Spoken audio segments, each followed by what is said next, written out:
also, let's check. I will go check into the account if everything is started or not. Mhm. Yes, looks like we are live. Perfect. Hello. Looks like we are live. Perfect. All right, everybody. Good morning, I guess, and welcome into this very first live. So excited to start this journey on Twitch, and also excited to have as a guest one of my friends in brown bag, Anna Margiotta, which is Hello. storyboard artist and director. So first of all, welcome Anna. How are you? Hi, Carmina. Thank you for having me. I'm fine. I'm fine. How are you doing during this quarantine? We don't see each other. I think we saw each other like 2 weeks ago for a walk with social distancing rules. Yeah, exactly. It was 2 weeks already. Oh God. Yeah, Yeah. Sure. time is flying. Oh, Yeah. basically, no, I think uh, in reality, I think I'm talking and chatting more now in this period with people than before. Yeah. But Now also, I always chat to I chat with friends and everything. I have friends all around the world, so it's okay. But like I'm seeing people that never use the chat now using it, so it's great. Welcome to the amazing world of the chat, you too. no, it's a strange period to live in, and I guess it's also something that I never think about to experience this kind of parallel lives where you can talk and interact with people at the same time, but you are in your apartment, in your in Yeah, your house with yeah, all the instruments to communicate, but in reality it's like not fake, but yeah. it's virtual communication. So, but never mind. You haven't worked as a freelancer before. No, no. That's why. That's why you never had this experience of self isolation. I worked as a freelancer for 3 years or so. It's like I always been in these 3 years like isolated. So I told everybody else like yes, it's like when I was a freelancer. So for me, it didn't change that much. so so Just a question to the chat. I can see there 6 people are now online. I would like to ask you if you hear us well or we need to tweak something. Just as a first, Federica, say hi there. Federica, can you confirm you can hear us both? Just before to start, if in any case we have any trouble, because it's the first time for me twitching. Yes, yes, okay, perfect. So, without further wasting time, I will say let's go with the questions. My first question for you, Anna, is I would like to hear from you a little bit about your background. mhm. If you can talk us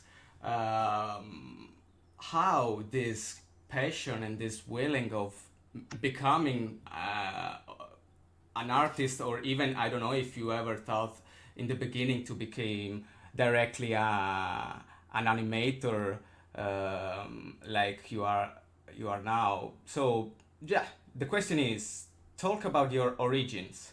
Talk. My origins, yes. Yeah. and so I always was well, since I was a kid. I always had a passion for drawings. So I spend most of the time drawings, and uh, I was very little when I started to sketch and just draw stuff. And I grew up watching usual Disney movies or anime that you could find, like Dragon Ball and anything that you can find and do in Italian television. Mm-hmm. And the thing is that I knew very early that I wanted to do something with art, and I didn't know what I wanted to do. I just knew in the beginning that I wanted to study art, and I was very lucky because my mom, when she was a kid, she wanted to study art too, go to art high school, and but my grandpa didn't allow her because she was a woman and because Mm-hmm. you couldn't get a job. Uh, if you study art, that and the way I think my mom wanted to be like a fashion designer or something like that, or anything that has to do with designer, like interior designer, fashion design. She didn't know, but my grandpa didn't allow her for many reasons. And so it was when I told her that I wanted to do this, she was very happy because it's like, oh, that's what I wanted to do too. So I immediately got the support that I needed. My father was a little bit he didn't say no, but it's like, okay, if that's what you want to do, it's a very difficult thing to start because Yeah. it's not easy to find a job, especially if you are in Italy. You know that very well. Yeah. Like, Yeah. it's not very easy to find a job, and like I didn't know what I wanted to do. I just knew that like I knew I like comics. Mm-hmm. I liked comics. I didn't read that many comics, but comics was the only way that I could express my passion for storytelling. So Yeah. I was drawing a lot of comics, and if I think about them now, the way that I was drawing comics is like I was actually drawing frames. I wasn't drawing comics. Sometimes I would draw every single frame, so I was already animating without even knowing. And but people don't talk about animation school in Italy. I thought that the way to do it was to go to USA Yeah. and work with Disney and anything like that. So I knew that there was the Disney Academy in Mm-hmm. Italy, and Mickey Mouse Topolino was the magazine that I was reading a lot when I was a kid. So I wanted to be that, to do that, Yeah. and because this was the closest thing, so I say, okay, let's go to art high school. So and I went to art high school. I did just 4 years because I was from the old years in my high school was 4 plus 1, Mm-hmm. and then I you could do just 4. Then you take your exam, you take your diploma, and then you go to straight to Academy of Fine Arts. And I went to Florence because the Academy of Fine Art in Palermo didn't have a very good reputation. And after going to Florence, I couldn't say that even the Academy of Fine Art in Florence has a good reputation too, but it was slightly better, Okay. and at least we had the rooms where to work. And then like in Palermo, they told me that they didn't have even have the rooms, like they were going to have they lesson in churches, the abandoned churches and anything. Whoa. Yeah, because it was that bad. It was that bad. I think now it's a little bit better. I'm not sure about it, but probably. But like, at my time, I'm not that old, but I mean, at that time it was like that. So I say I love Michelangelo and I love anything about Florence. Why not to go there? And my mom was very supportive. My dad was scary as hell. Because I took my diploma at 17, and that year, like 3 months later in October, I was going to be 18. So I was barely on the age to start living alone. Yeah. And so I went to Florence, and all by myself for the first time. I lived alone for the first time ever, and I started Academy of Fine Art, and I choose to study art. I think in English is like art graphics of artographics. So yeah, something like that. Which is basically etching. So you draw on metals Yes. on wood, and you just Same carve as them. me. Yeah, yeah, yeah. Same as me.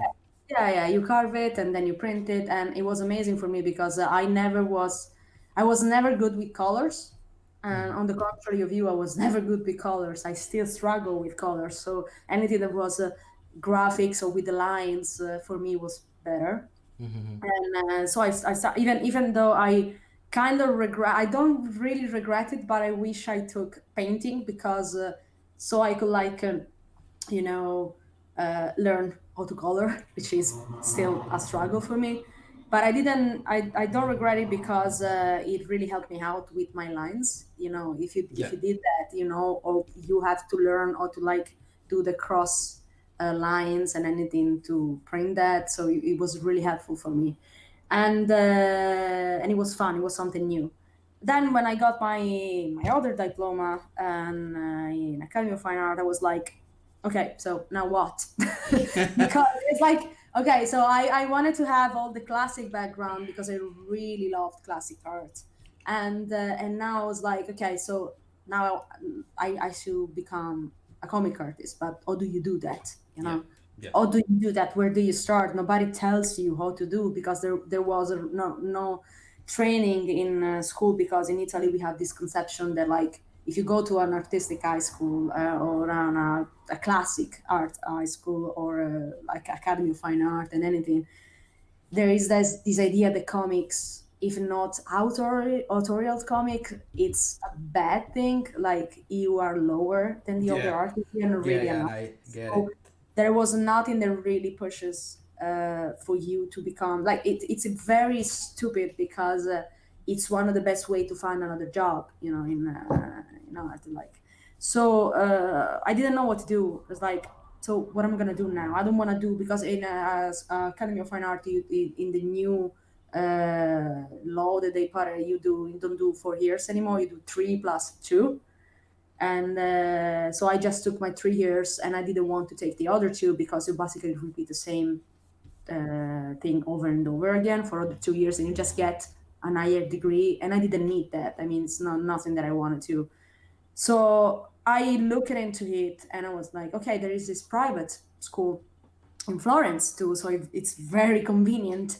And it was the old Scuola Internazionale di Comics, Mm-hmm. which now is design, and the school, the Scuola Internazionale di Comics, moved to another site, and the one that I did with the same teachers and anything is now the name is now Design, so it's in the same place and everything.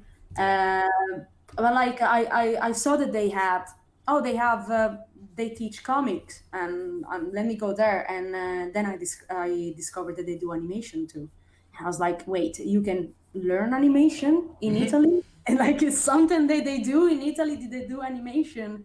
And I was like, okay, and I was like, I have to choose, because the cost was quite high. You Yeah. know, it's like it's even higher now, and everything is getting just very in every school is getting incredibly expensive anyway. So it's not even that expensive if you compare them to the private high school that they have in USA. Mm-hmm. It's still affordable. So I talked to my parents, and I was like, because I was not independent. I didn't have any job, so I didn't have any money by myself. So I couldn't pay anything. Yeah. And when I talked to my parents, they were like, okay, if this is something that you want to do and you think that this is going to help you, we're going to pay for it. And I said, okay, but I have to decide if I want to do animation or if I want to do comic. And my father was like, do both. We can afford it. And I was like, really? I was like, okay. I was like, okay, that's great. I was very. It was a privilege for me to have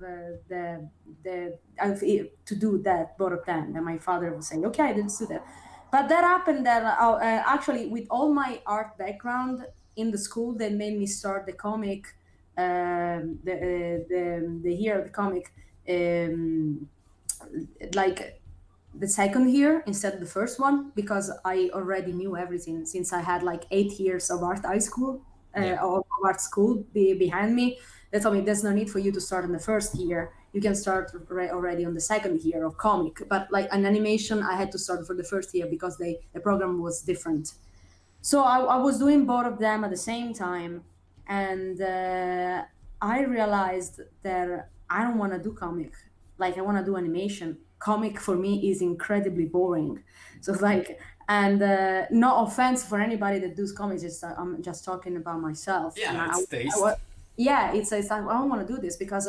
The thing that fascinated me about movies was the fact that you can have everything together. You can have music, you can have dialogues, you can have animation, anything expression, and anything storytelling, all in the same to convey emotion for the people that were looking. Yeah. So I say I don't want to do comic because comic is like reading a book with pictures, and I want to do animation. And my father was like, "So you wanted to be a comic artist, and why now you want to do animation? I'm not sure about that. You're gonna lose everything that you work for." Like, no, Dad, I'm sure about this. I'm sure about this. So I finished my first year, my second year in comic, and I finished the year because we paid for it. And then I say, I don't want to do comic anymore. I want to move on animation fully. So I left the comic and I started. I finished my animation degree. And the thing that helped me out with there is like on my school, every teacher that you have in there is a professional. They are still working in animation because it's just 3 hours, 3 days a week for animation. So it's a really easy hours work on, even though the more you work, the older you get. Like the third year, we work basically every day, even if it was out of the lessons hours and anything, because there's a lot to do with, because you have to do your own short. And that helped me out because I was very lucky. And when I was there, I realized I don't want to be an animator. I actually want to be a storyboard artist. And it's So amazing because you made by exclusion. yeah, because I realized I was drawing comics, but in real time I was drawing like storyboard, Yeah. and so the middle between animation and comic is storyboard. Basically, is that, and I don't want to think about every single pose. I don't want to think about every single frame. I want to go overhaul the story. That's what I wanted to do. I want to work with script and decide how the story should be, or how this should look. That's Yeah. what I wanted to do. And so I decided I want to be a story artist. I'm not gonna work as an animator. I want to be that. I want to be a story artist. So, and I was very very lucky again that when we took our exam at the last year, we have the Mario Addis that was coming to be our external professor, because Oh. they always take an external teacher to for the graduation, Yeah. to see your work and anything. And they are always usually a professional, and so sometimes it happened, like it happened to me, that this person takes as a job open in their studio or anything, and they are looking for people, so they also come there as a recruiter, to see what it likes, as a talent scout, to see what you're doing. And my friend and I, we were very lucky because he was looking for two storyboard artists, and well, he was impressed with our portfolio and our last year portfolio, and he offered us the possibility to do a test. Cool. And so we took the test and we got a job. And it was the job at Adrian, the first animation. Tan tan tan. Yes, it was. My first job was for Adrian. So it's like, um, If it's a, if there yeah, is any yeah. foreigner friends of us or even a viewer outside Italy, go check Yeah. Adrian. Don't check Adrian. It's like the best experience of your life. Yeah, yeah. Like the trashiest thing that you could ever seen. Yeah, literally anything. But like, and it was not that bad. It's just like at the same time later on, I started working for Rainbow as an assistant cleanup artist for one of my teachers. And later on, I dropped Adrian just to work fully on Rainbow as a story artist. So Cool. yeah, that's how I started doing. It was literally a series of things that happened that led me to animation, and I was very lucky because not every person has this the fortune of finding out during their time. Oh, I want to do this. Oh, but I actually want to do that. Oh, but I want to do this. And then Yeah. in the end, discover that the path that you took was the right path for you. Yeah. So yeah, I'm very lucky.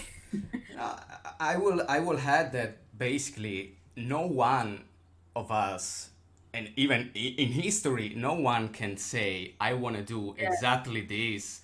yeah, Fresh out of school, you don't have any idea of things works, of how many possibilities. Even I, for example, when I finished school, I did the same school of yours. So yeah. I'm actually I don't know in English, but I'm actually a sort of jewel maker.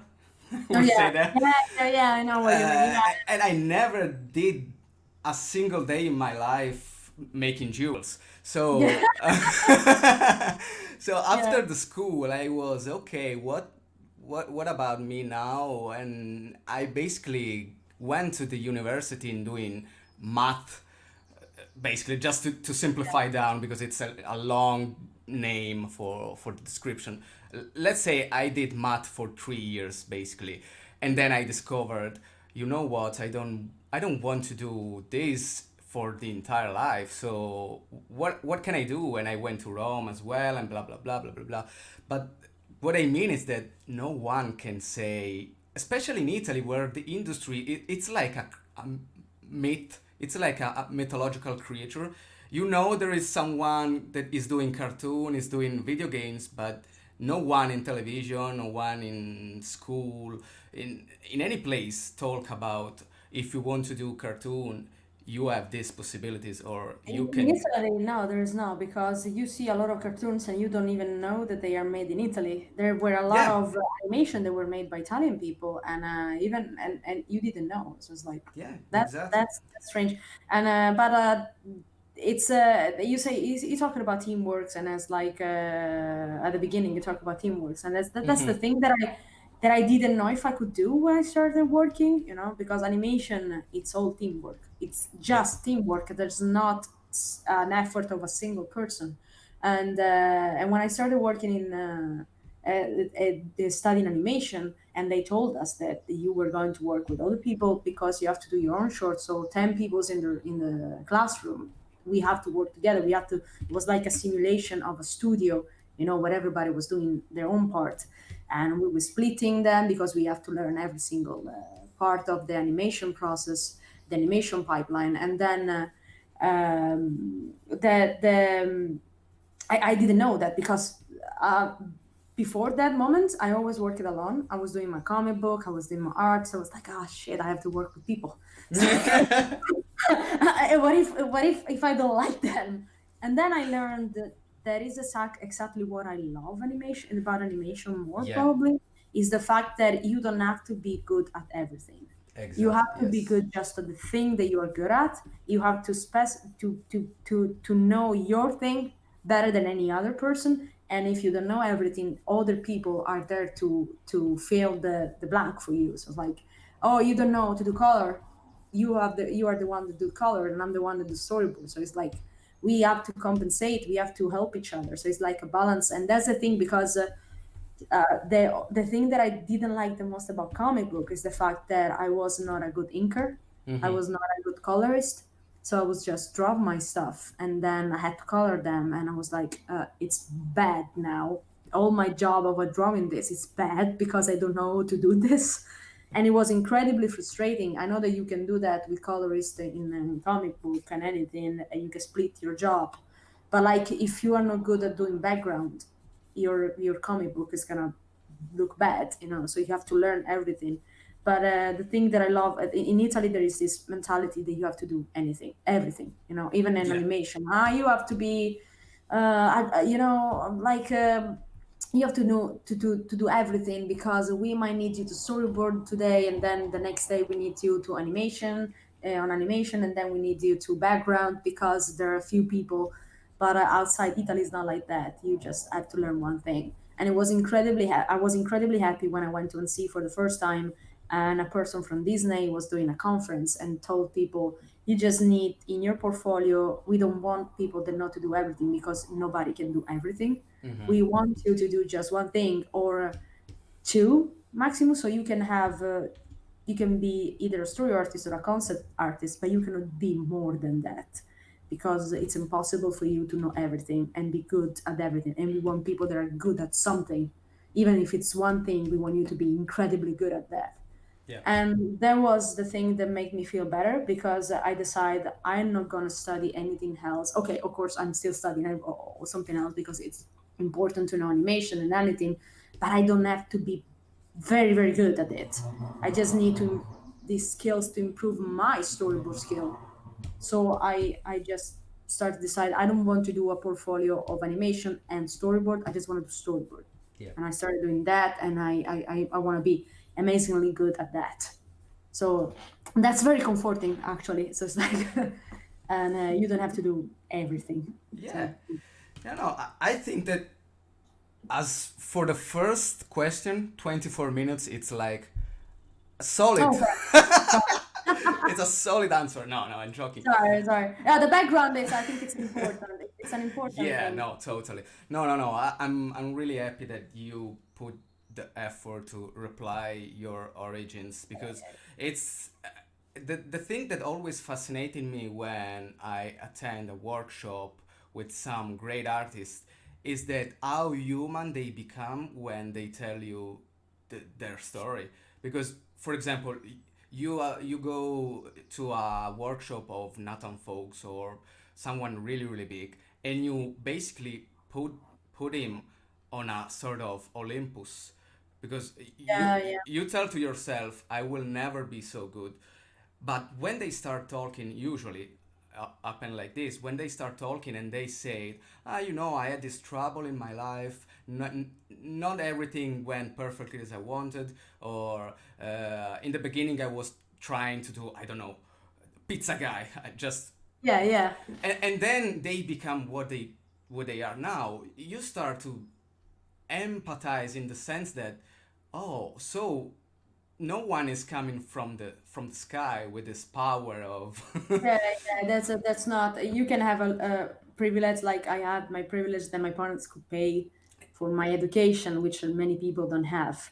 And yeah, I also have the privilege to have supportive parents that many people don't have. I see many people in art background that didn't have, they didn't want to do something, and the parents say no because you cannot have any job in art, and so yeah. I think this is because in Italy there is still the mysterious around the artistic world. People, parents in particular, are always thinking about art as you do the painter, you do like the Renaissance painter. yeah, Every time stressed and depressed, no yeah, one will understand you. You only have the opportunity to sell your pictures.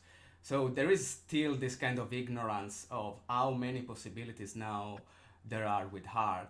You can do animation, you can do cinema, you can yes, do yeah, whatever. but like their concern is not unfounded. I mean, it's a good concern because when I finished the Academy of Fine Art, I was like, so what now?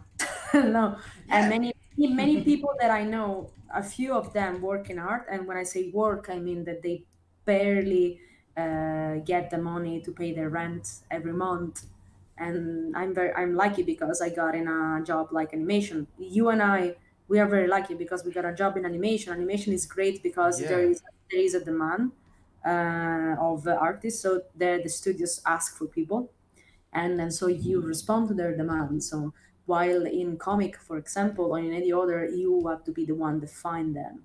yeah. So and that is the problem with art, and I don't see the concern for parents to be totally wrong. No, Like if a person wants to do something, they will find a way to make it out, to make it work. And if it doesn't work in the end, at least they did something that they wanted to do, you know. yeah, So no, I think this is the important matter. I mean, everyone should at least try. yeah, When you have the possibilities, when you are 18, 20, 25, even 30, I will say that it's never too late.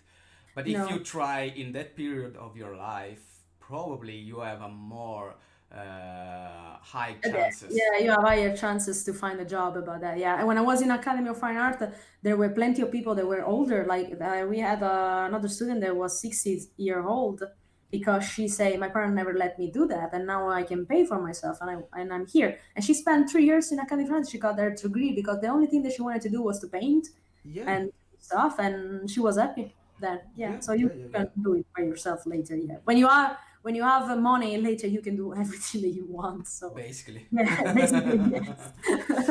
Let's go to the second questions.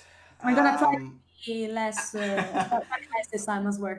this one is more specific, but Yeah, it's your question because I'm gonna ask you about storyboards and yeah. precisely what is exactly storyboards and which differences there are between the different media. For example, storyboard for cinema for a feature film are the same of the storyboard for a cinematic trailer in video games or something like this. So I hope you can answer to this question for our viewers.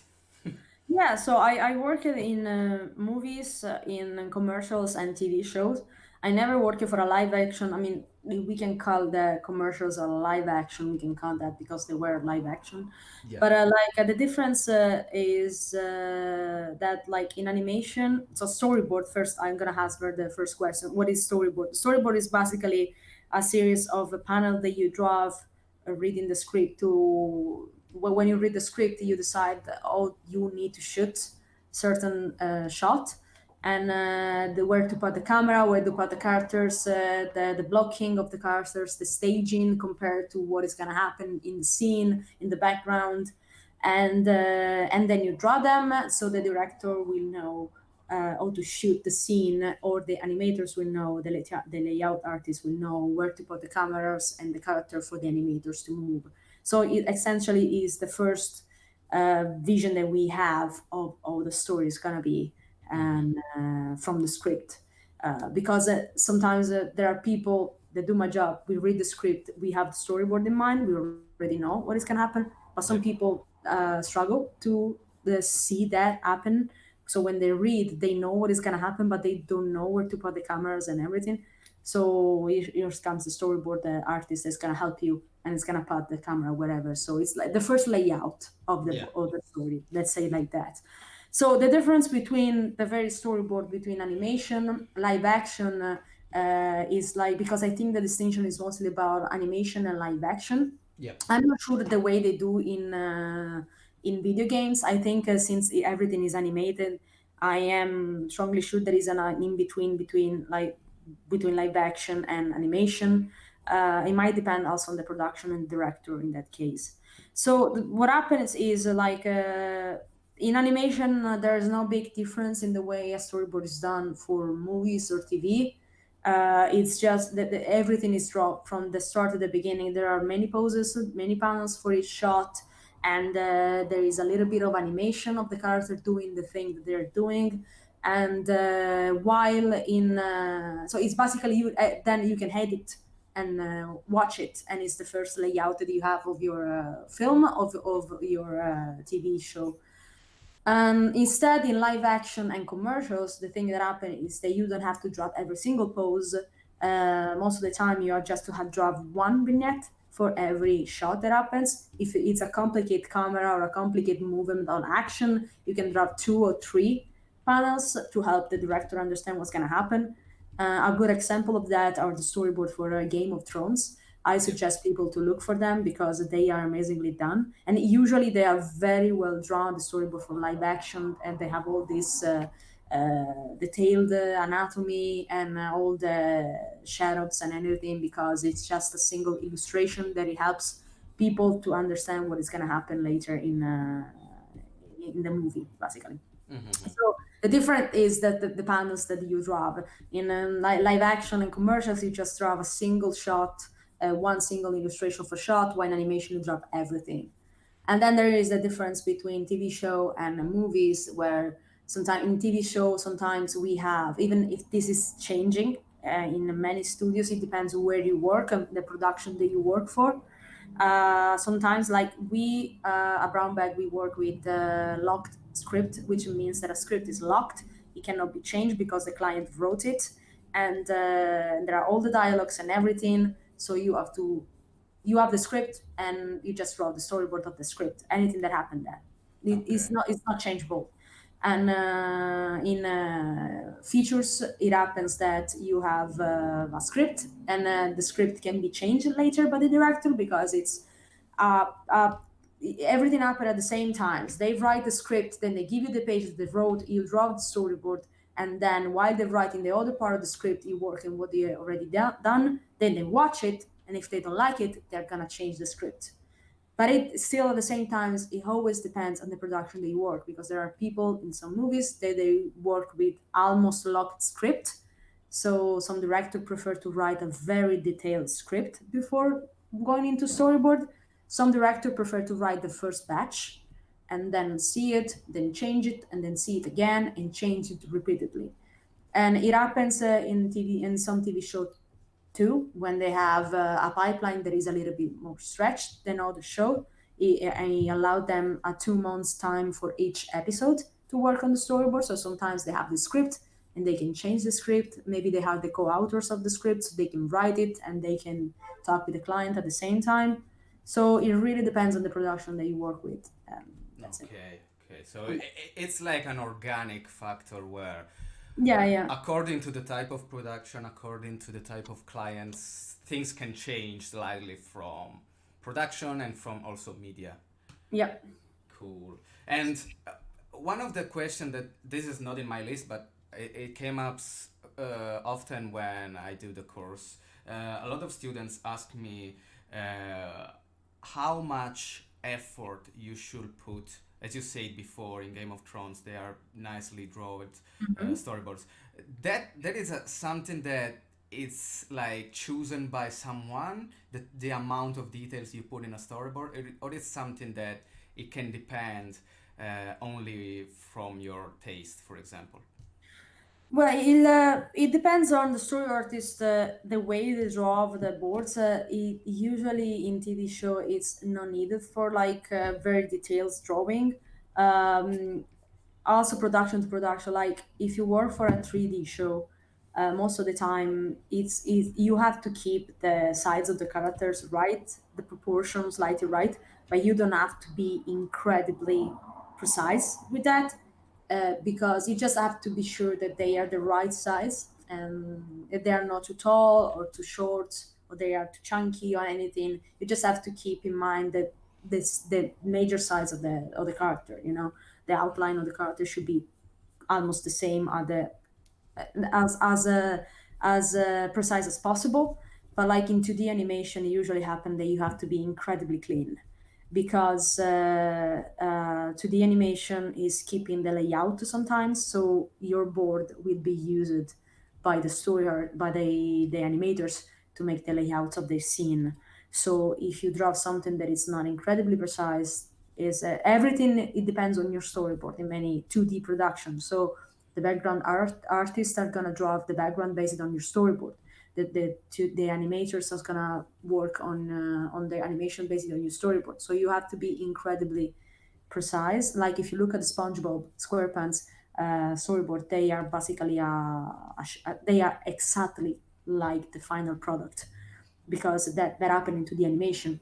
While you work in 3D, it doesn't it is not necessary for you to be that precise with everything to draw exactly like the style of the show and anything, because the 3D is just that, the 3D. They're Okay. just all the outline. Yeah. So it depends on the production. If you are not sure how much a storyboard should be detailed, you always ask the production first. You say, can you show me some storyboard that you've done before? And if there is a like a first series and they don't know, you ask them, or do you want me to be incredibly detailed? What do you want me? So feel free to ask questions to your production managers all the time. Although your director, they know better. So yeah, you ask them. Okay, great. So, next question is more about what we were talking in the first one. So, uh, how is which is the the common path for you um, to become such a storyboard artist, or entering the world of animation from the storyboard point of view? Which are the first steps you, you recommend? So this is a difficult question, because every path is different. Mm-hmm.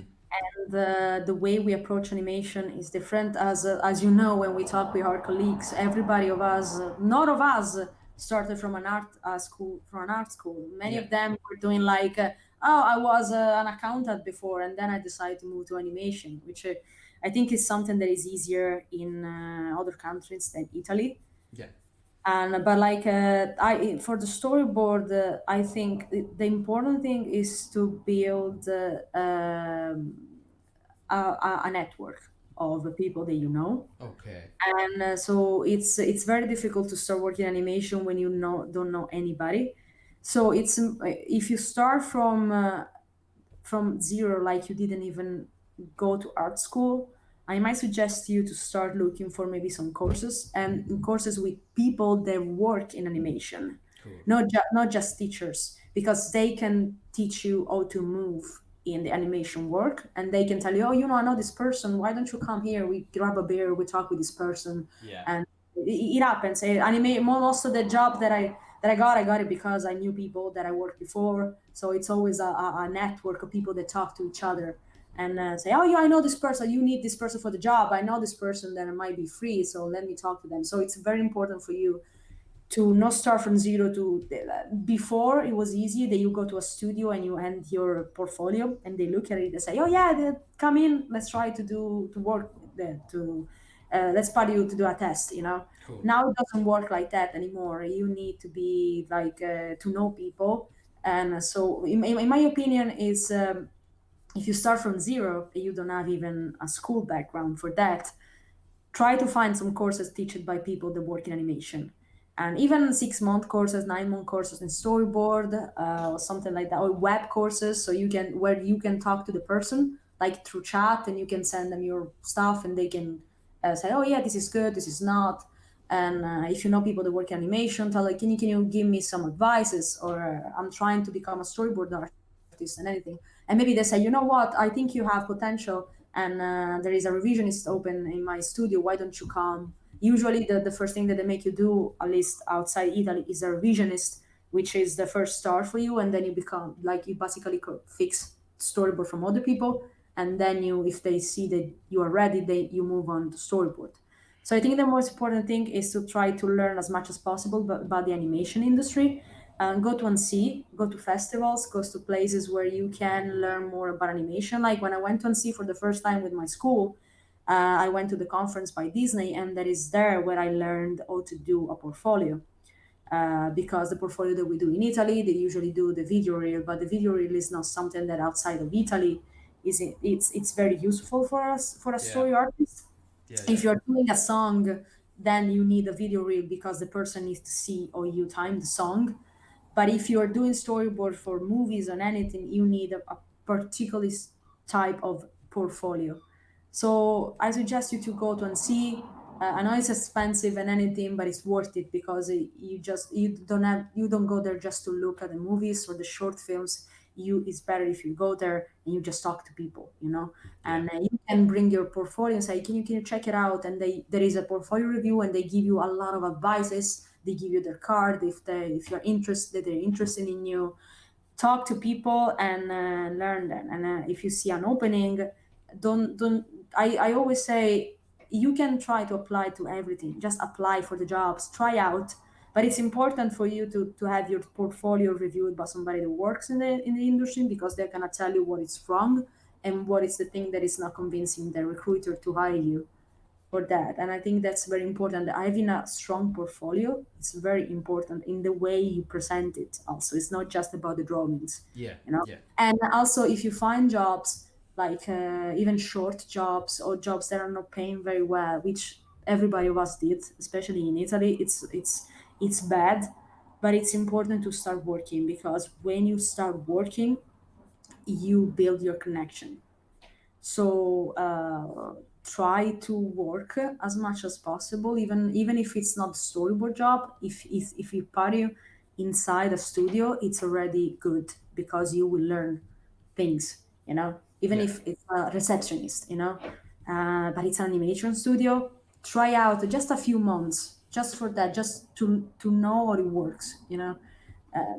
That in Italy usually there are small studios. So if you be a receptionist in a small studio, you probably hear everything that is going on in the studio anyway. If it's a big studio, it's difficult, for you Yes. as a receptionist to know. But if it's a small studio, it might happen that even that is gonna help you out understand how it works, and you can talk to people. You can know there is the person in the studio, and you can say like, oh, can you grab it with me, be with me? I want to do this. Why do it? And you start building your network.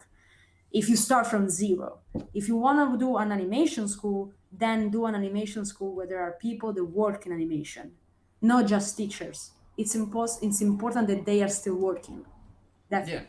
Yeah. Yeah, Yeah, so no, I think it's important for a teacher also to always be update, because sometimes happens in Italy that the teacher is really strong on the yeah, technical side, on the academic side, but he worked in animation 15 years ago, where 90% of the software weren't there, so they cannot teach you the way now is animation.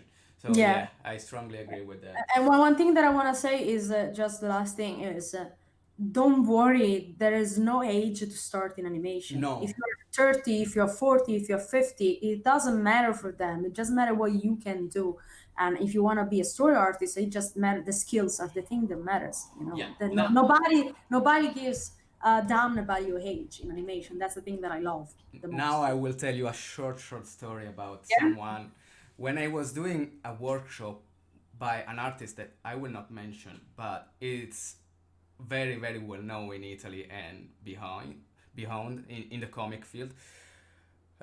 This person was telling in this workshop that to work in animation you should be try and succeed before 25 because it's impossible after that age. Was really precise. She mentioned 20. Oh, I 25. said she. Okay. Um, okay, but never mind. She mentioned 25. I don't know the reason, but I was 24 when I was doing uh, that workshop, and You were already late, Carmine. We're already yeah, late. I felt like shit. I only have 6 months. Otherwise, I will be like the yogurt in the freezer. I will be out of date in 6 months for animation. But then that happened that I approached animation at 32. So fuck off. Yeah. And another important thing that I want to mention, because I know that I talked just about the network, is like do your own stuff. Like you want to tell a story in storyboard, just draw a storyboard. It doesn't matter. Just draw, Yeah. like write your own script. Learn how to write a script because it's important for you to understand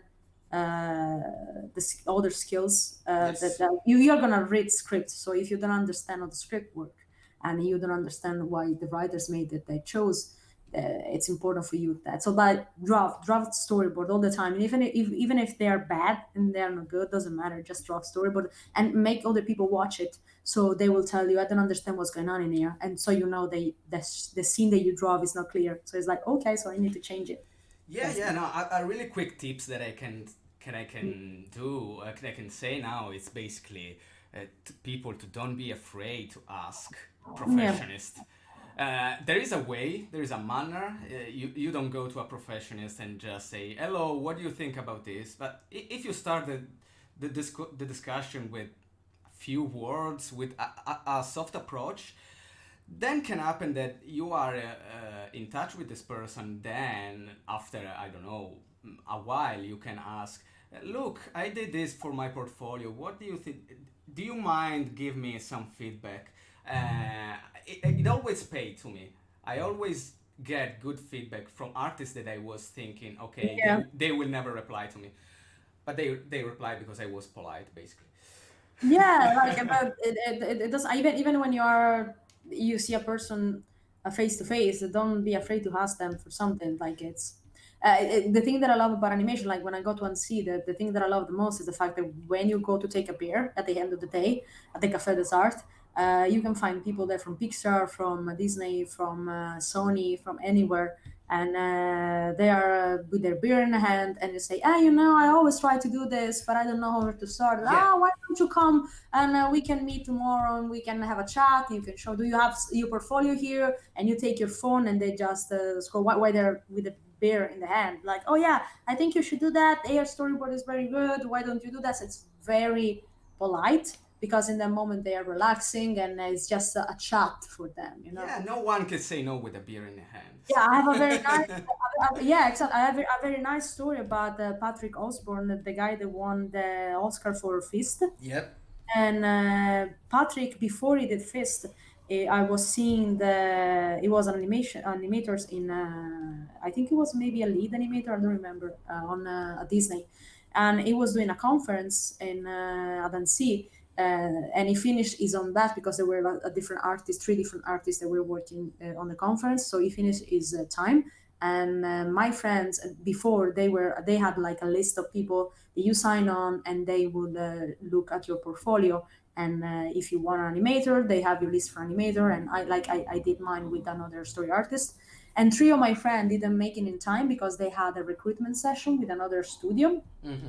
So Patrick was so nice that told them to come during the conference, and when he finished, he sit with them on the couch outside, and he started looking at their video reel, the animation video reel. And then two workers came in and they took the couch. Say, sorry, we need the couch. So they took the couch. They took the couch and left. And Patrick just said, okay, let's just sit on the ground. And he sat on the ground with my friends and just looking at their video reel, and he gave them a lot of advice. It was incredibly nice for him. And 2 years later, 3 years later, he was there signing autograph for his movie Fist. So it's just like it's incredible. So Yeah. I suggest everybody to go to and see because it's a very nice place to learn a lot. Yeah. Yeah, yeah, no, no. I believe also that sometimes people that we are putting, as I was saying before, in an Olympus, they Yeah, are like the kind of most stuff. kind person on earth, and you don't know because you are too shy to. I think most of our audience is Italian, so I'm gonna say this: people in Italy are not very nice sometimes because they think that they are these geniuses, you know. Yeah. And when I went to when I went to see for the first time, I actually no, it was like the second or the third time. I had the pleasure to talk with a Disney recruiters. Miss at the time I think her name was Miss Rivera Jones. I think she's remarried now, and second last name changed, but I'm not sure what is it. But I talked with Miss Dawn, and she was like, "Oh, I need help with these posters. Would you guys help me?" So me and other two people helped her with rolling posters for the movie that they were selling. I think it was Big Hero 6, probably.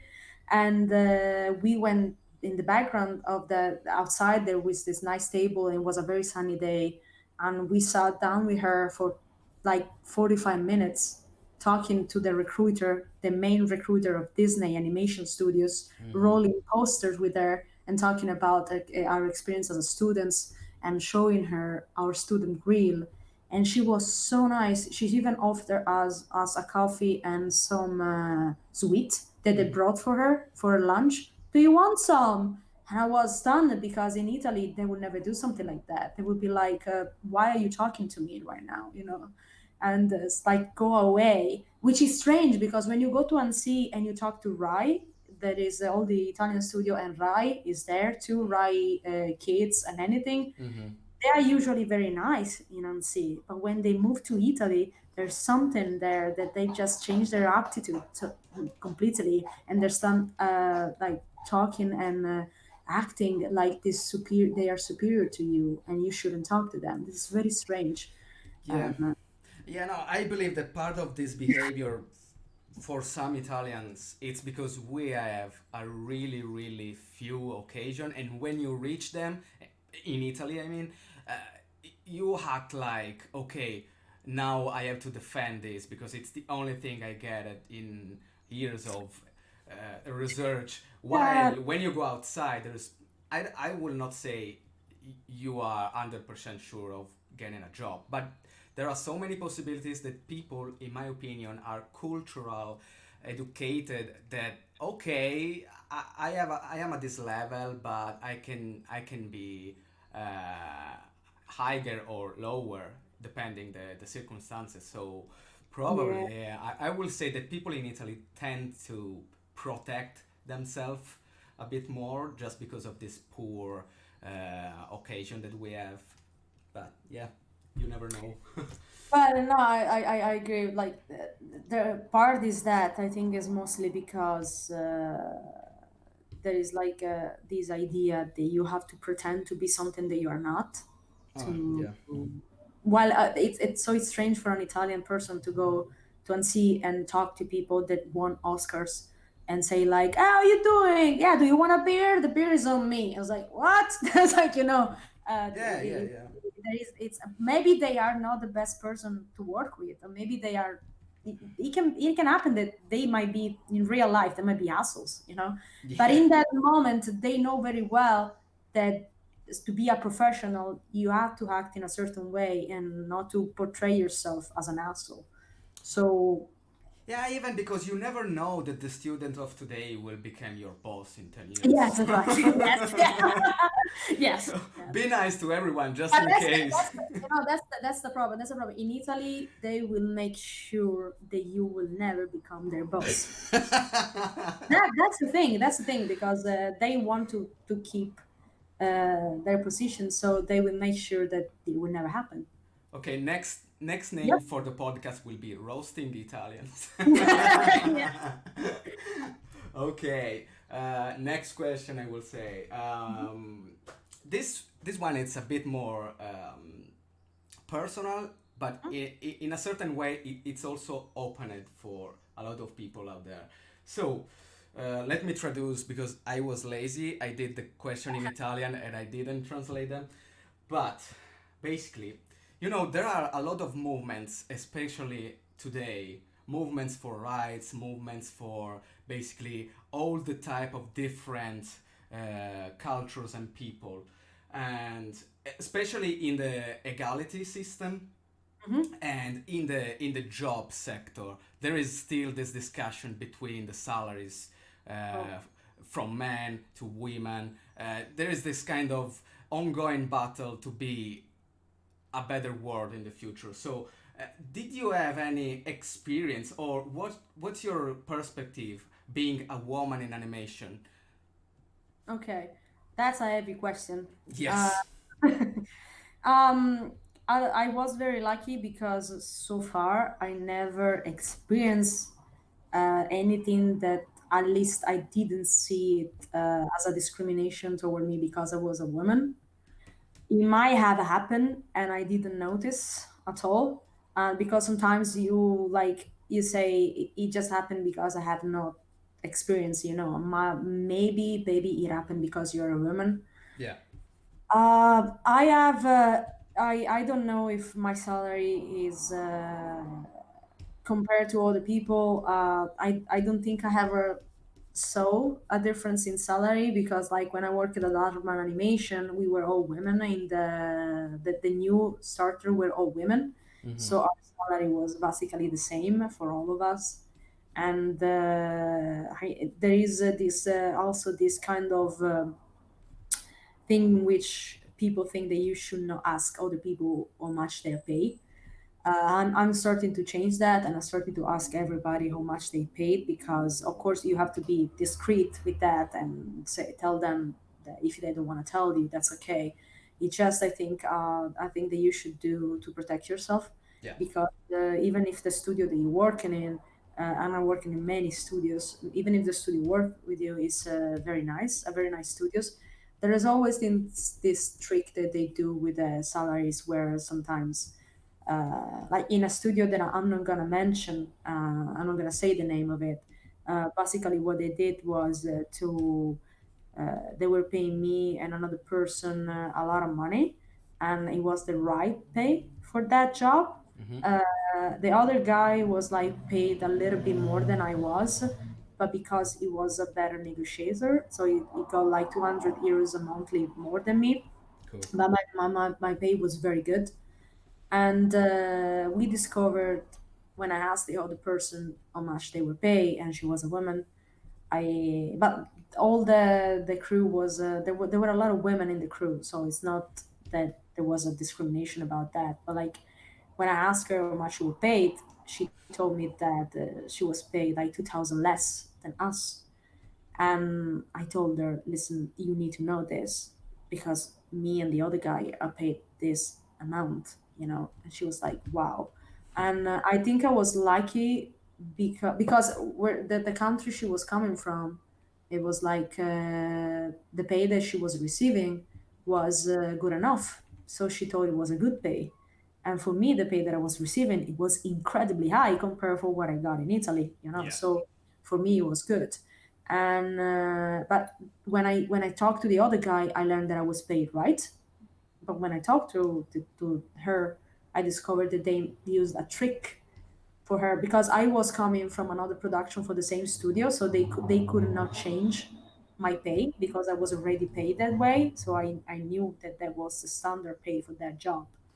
but she didn't because she was new. And so when I talked to her and discovered her, like they made this trick. They usually try to do this trick with you when they send you an email and ask you how much do you want to be paid, instead of telling you how much they pay for their role. Yeah. So when they do that, if you come from a country or if your salary was less before, you will say something like, when I was in Italy, I was paid like 500 euros a month. And then suddenly I was getting 5,000 a month for another job, you know? So it's like, it's 10,000 more than I was getting into Italy. So it's like, you don't know. But if they ask me the same question when I come from Italy the first time, I would say that 2,000 was good for me Yeah. because it was a lot of money. But in reality, I would get like 3,000 less that I should have, you know.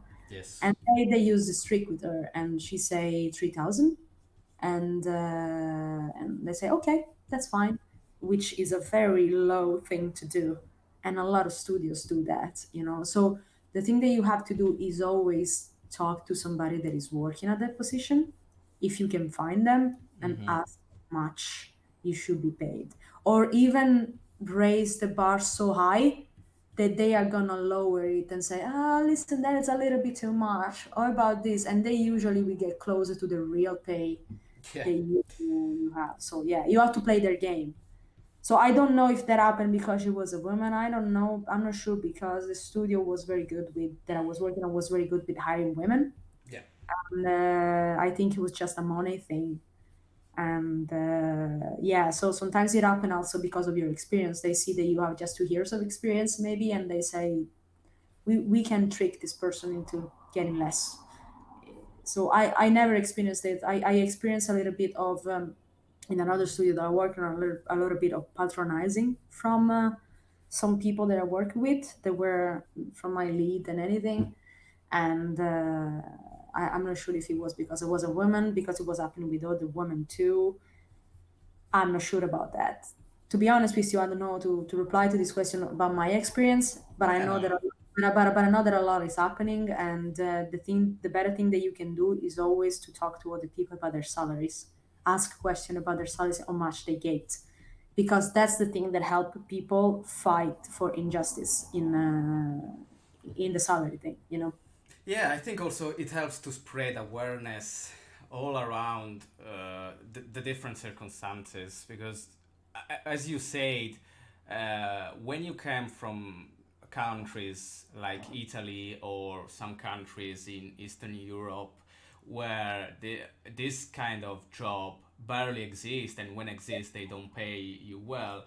And for example, you came from 600 per month euros Yeah, per month, and then suddenly they said we will pay you 2,000 per month. Like 2,000 in Italy, it's like almost a doctor. So yeah, it's someone that it's well paid for something, and you immediately go, oh yes, I take it. But then you discover months later that you got only 2,000 because I got three and a half. So yeah, yeah. always ask. Of course, Uh, it depends also on your experience. There are layers of pay for each experience. And sometimes it's yes. up to here, so you're a junior, and then you have a senior, and then you have the other one that works there for 15 years. But you always ask for somebody that knows that if you can, how much they can, or you if you don't know, you just raise the top like, oh, I want 10,000, and they, oh no no no. Yeah, yeah, yeah, yeah. You have to be aware that you can scare them, so always try to put as something that you think it's enough, like I don't know, 5,000 for a story artist should be good enough, so they always raise and lower the bar from that. So I think you can ask for 5,000 at least outside Italy, then yeah. Yeah, no, a lot of people ask me, for example, on Facebook, when they apply to a job and there is the question, the salary expectation question, they always write to me asking me. And I always do, even if I don't know exactly, I always try. For example, let's make the example. Someone asked me for storyboard revision. What I do is or telling them, look, there is this friend of mine, Anna, go to her and ask her, or sometimes if I free am at work, I do directly to you the question. So Yeah. I think you can always ask instead of accepting and regret later. Yeah. Like, and also, I don't know why money is this thing because they created this idea that you should not ask, especially in America and Canada, where they think that you shouldn't ask your other your co-workers about their salary, and this is starting changing because people realize that these they put this in my mind, so I won't ask other people how much they pay, so they can have power over me, and it's a way of the studio to have power over you. But Yeah, an important thing is also if you have to move for a job, you have to look at the price of the rent and the cost of the city that you go. exactly. Because Yes. if you work at your home in your little city in Italy and they offer you 3,000, but it's a very good job, as a freelancer, then you say, okay, it's not as much as I wanted, but the job is good and the company is nice and I can afford it. You Yeah. might want to say yes because it's a nice job, or you can say no because you say, no, listen, I want my money, and it's okay. It's fine. If either you accept less money or you don't want to accept the money, it's up to you. And but if you cannot live with that money, you have to make it clear. It's like Dublin is a very expensive city, Yeah. and so that's something that if people come here, they have to be aware of, and that they have to look for rent and understand the price of the rent that they are looking for. So when they offer you the pay, you say, listen, I know that the city is very expensive, so if you offer me that, I won't be able to live in there with Yeah. this money. And you also have to be aware of the taxes that a country apply to your salary, Mm-hmm. because sometimes you think that a lot of money, but then you learn that the country has a lot of taxes, and so the money that you thought you get is even less than what you thought you get. So there is a lot of things. If you know people that work in that country, go to them and ask them Yeah. what the situation is. So they will always give. It's the best option that you have, for sure. Yeah. Yeah. Okay. The next one is Italians. No, the question is basically, as many other people, we are basically Italians Hmm. outside our country. And this happens for a lot of reasons that we are not repeating. But do you think there is something that, as a country, Italy can do to basically keep the talents that now are floating all over the world, especially in Europe? Uh, do you think there's something more can be done for the industry, or even as a cultural statement, to don't get people leave so Hmm. often? There are so many problems in our animation industry. It's like if we are talking about just the animation industry, or do you want to talk about the whole Italian situation? Because Mm-hmm. that's a lot to talk about. Yeah. Let's narrow it to the Italian animation industry Yes. situation at the moment. So there are many things that are not right in there. One of them is the pay. The pay is not good enough, and there are a lot of people that work on this thing about keeping the pay as low as possible. But the major problem are they come from the country itself, because I know that there are many studios that are opening now, like I think Doghead Animation, something like that. Movimenti is opening, it was already open and everything. But I learned that they to survive they have to hire freelancers, and all the freelancers are working in the studios. So basically, what you have is to stay in the studio and work as a freelancer, which means that you have both problems from the both part, like as an employee and as a freelancer. All the taxes as a freelancers and anything doesn't mean that you don't have any holidays and you don't have any sick pay, but you have to be there 8 hours a day in the studio. And but that is done because the countries the taxes are so high that they don't help the studios to hire many people. Yeah. So the problem is a structural problem based on the fact that there is not help for studios to open. There's not in the help them to hire people in house, which is very important for a business to have people in house working. you cannot just rely on freelancers, Yeah. and less than ever you cannot. So what they try to do in Doghead is to find a balance between these two things, hiring freelancers because the taxes don't allow them to hire so many people without losing money, and work in studio because you can have a nice production just with people in studio. You can all use just freelancers and talk to people outside. Even if we are realizing now with COVID-19 that it's something that is doable, Hmm. uh, still having people in house talk to each other instead of writing in chat on emails, it's very important anyway.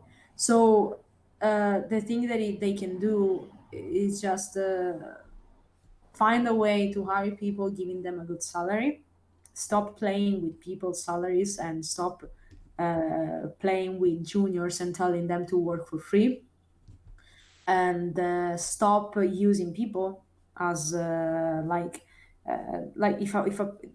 I think they should start doing stuff like, it's you want to be a story artist, so you're gonna do storyboard. We are not gonna put you in animation later. We are not gonna put you in layout because we need Yeah. people over and there. And also projects. Try to risk a little bit more. We want, everything is based on the money. It's of course, if there are no money based and the country that you live in doesn't help your studio to grow, you are Hmm. gonna set for some easy project that is always based on RAI, and anything that is easy to sell and it will make money. So of course you're gonna work on something that is not in very, or do you say, international. Yes. And Italy has to move to an international market to survive, because international market allows you the freedom to choose between your clients, and I think that's important for a studio. And so yeah, I think that the major problem is a structural problem based on the fact that they cannot afford to create studios and Yeah. to pay people normally. So yeah, that's the major problem in my opinion. That's the base of everything. I want to say, oh, all the studios are bad and ugly in Italy, but that's not the case. I mean, it's just a consequence of the way the country treats you and try. It's impossible to open a shop in Italy Yeah. right now. I cannot imagine a studio with 50 or 100 people.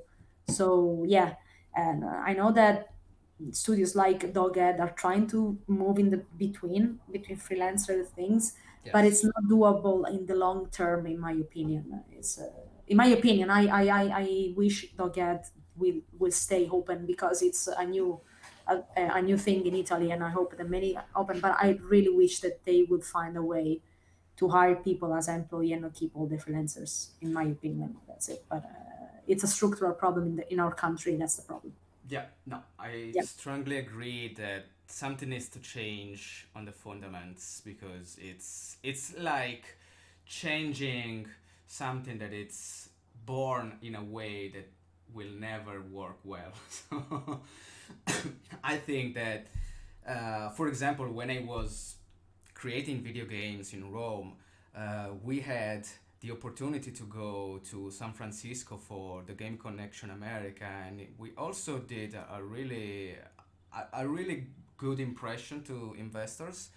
And the funny things was that every people that we met in the market in the field, we also met people from Rovio, from Naughty Dog, from all Yeah. over the big companies that work in the industry for many years, and everyone was giving us good advice and was giving us the best of luck and trying to be a sort of, oh cool, a new entry, so show me what you got, show me what are your specifics basically, and see how we can help you basically. And suddenly there was a night where the notice of our good impression to the studio somehow reached the ears of the Italian's ambassador in San Francisco.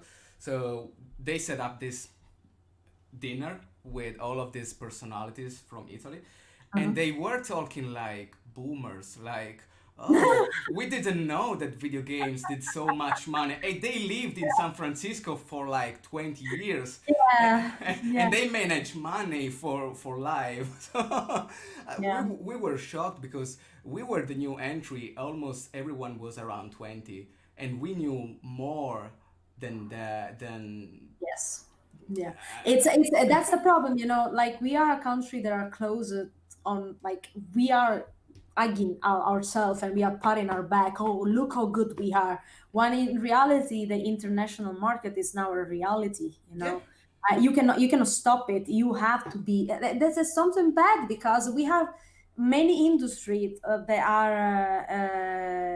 I think it was like Fincantieri or something like that. They made this cruises ship. The biggest cruises ship are made in Italy, and they are not for Italy. They are for around the world. So there is this mentality in Italy that some sector are just for Italy. What it's an open thing, and we collaborate a lot with like Germany. Because I worked for a production that was an EMA, I think it was made in Germany, but we did the pre-production in Rainbow CGI, and it was a German product, and it was quite popular at the time, and it was a nice product. And so, is it possible to collaborate? There is a lot of collaboration as a service country, Yeah. as a service. But when you talk about producing your own show, there's just everybody just like, no, no, no, we cannot do it because we cannot lose money. But if Yeah. you don't invest money, or you're gonna make money. Look at America. You know, America, like Disney invested in Frozen to $150 million, which is a huge budget, and they made 1.4 billion dollars. So it's it's a, I mean, it's impossible for us to do 1.5 billion dollars, but at least we can try. As you see, like in Ireland, the Cartoon Saloon and Lighthouse. Cartoon Saloon got to the Oscar and it became famous. But like they are not, they are struggling. They are a studio that is struggling, and Laika is a studio that is struggling. It's not like studio don't struggle, but Yeah. it's, Yeah. it's this mentality that, but they try to, between their struggle. When I worked at Artman itself, they were struggling, and they were showing us the money that they were doing, and it was so little compared to the money that they spent on doing the movie. Every movie that they made, basically all the money that they got from the movie, they used it to do the other movie. So it was like but they were still working. They were still trying to do something that was meaningful, you know. Of course, you are a slave to the market, you know. you Yes. have to you have to produce something that it's gonna sell. But if even Sony did something like Spider-Man Into the Spider-Verse, which is they left, I'm astounded by the fact that they left so much freedom to their own artists to do something like that. Because usually when you talk about producers, you always think about people that just think about money. So if something is not sellable, they're gonna tell you no. But they believed in the project because the artist said, "Listen, we know that this project can sell, so we're gonna do that." And they say, "Okay, here's your money." And it's, you have to risk. You're gonna lose some money, but in the long run, you're gonna create a market that you can make your own market. That's the problem. In Italy, we don't make our own market. Yeah. We are, what do you say, drawn in another person, in another market made by other people. While in America and here, they try to give something, you know, to change a lot. Maybe this doesn't work, but let's try it anyway. And but you can have one project that is something that you really believe in, and then you have other 10 projects behind you that won't make your studio collapse if that one project is going to sink. So that's the way they try to do it. You know, you try to create a parachute behind you when you try to launch for something new. And in Italy, we don't have that because nobody believes in it. Because we have, the only producer that we have there is Rai, and Rai is trying to say, ah, we don't want anything that is not like we want it. You know, we live in 1800, so we are gonna just we're gonna do the same thing over and over again. And the only way to do a movie in Italy is if you do this kind of. It always has to be about Italy. It's always has to be about our culture, because if you don't do that, the region that you work for, they're not gonna give you the money to do the movie. Yeah. So there are all these restrictions, but you can still do something nice with it. And some people manage to do that. and you might not like the product that they put on, like, but you can see that and you can say, well, at least they tried, and they did a good product.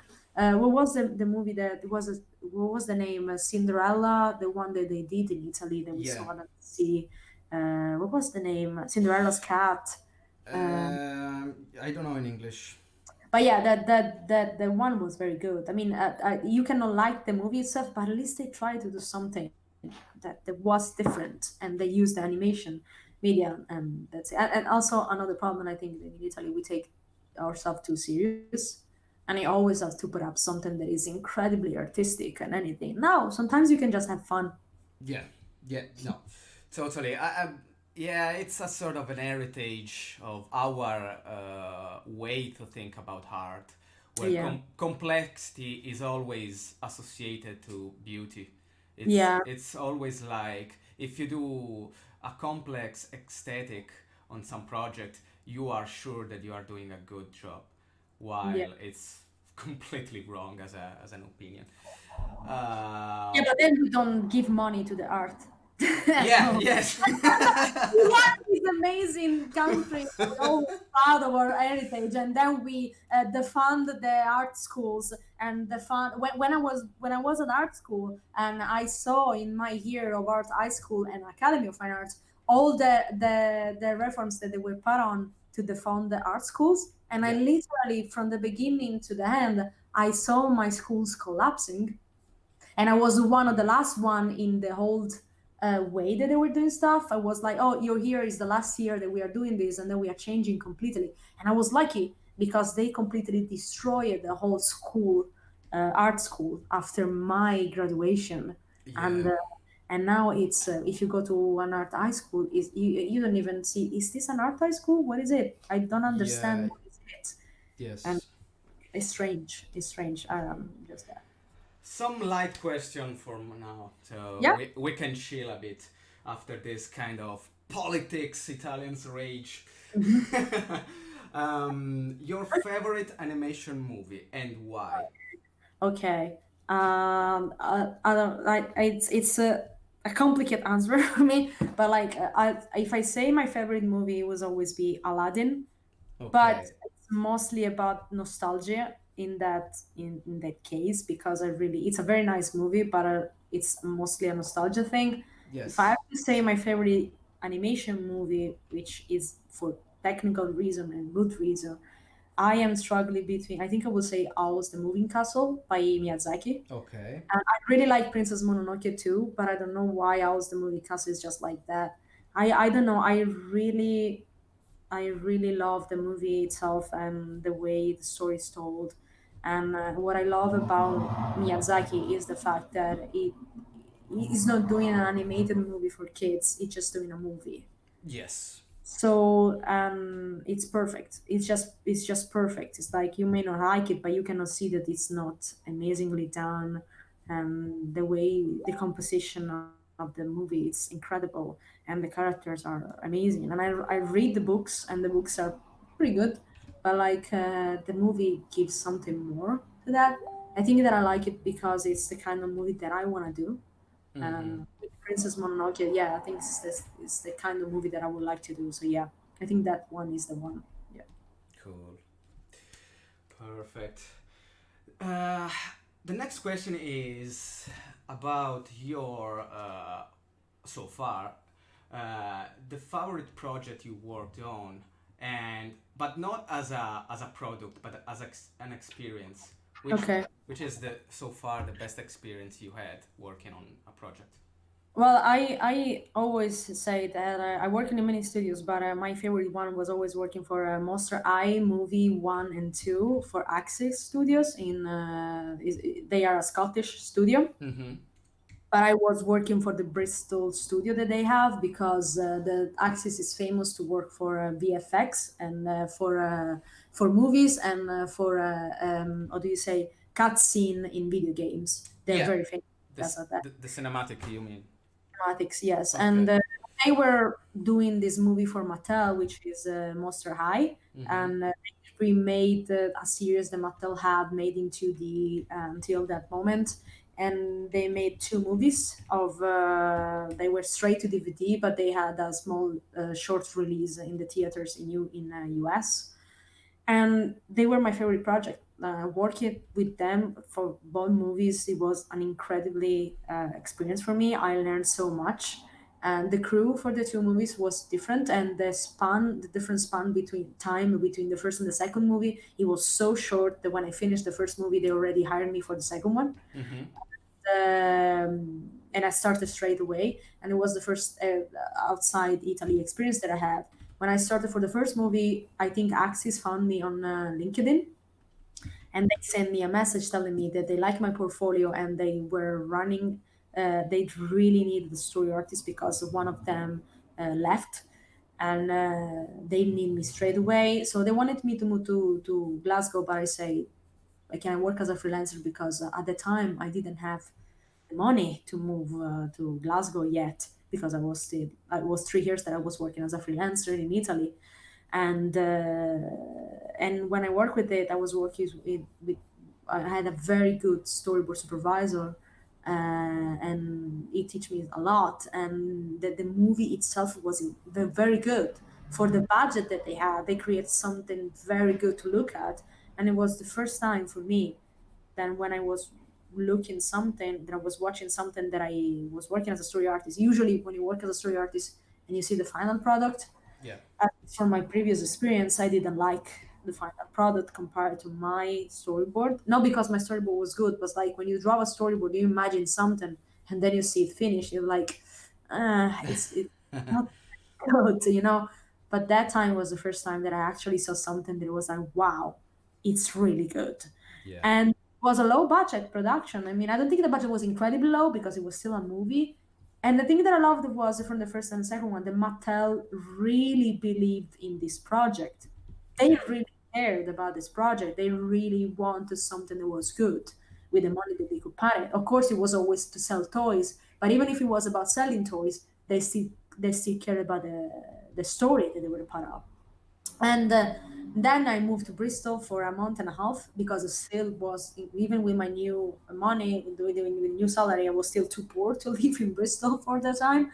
And I stayed there for a month and a half with the crew, and it was a very good time. And we were a small crew, made 50-50 between men and women. And we were actually talking during a dinner how much that helped us. And it was balanced, the fact that it was 50-50 to have all the experience together and people all around the world working for a project. And you actually have a 360-degree um, uh, heritage that Yeah.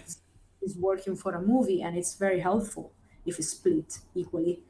And it was very nice. It was a very nice time, and I still say to Haxis that I really want to work with them again because it was an amazing experience for me. Yeah.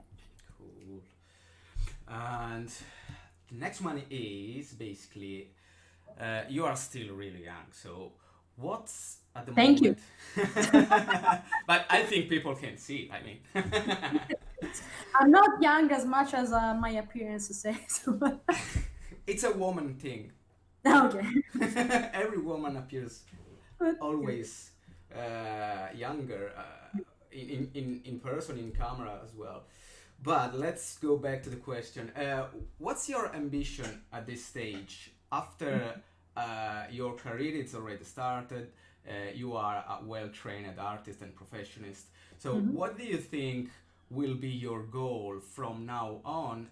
And as a side quest, I will ask you, did something change from your first ambition before you started working? You know, sometimes people, me for example, I had a dream, okay, I will go working for Disney. And then Mhm. with the time, I will not say that I still don't want it, but if it comes, okay. If it's not the end of the world for me. Yeah. So, Uh, yes. Yeah, so I my goal is to was to become a director, and I almost there. Like I'm a junior director right now. I started recently, like a year ago.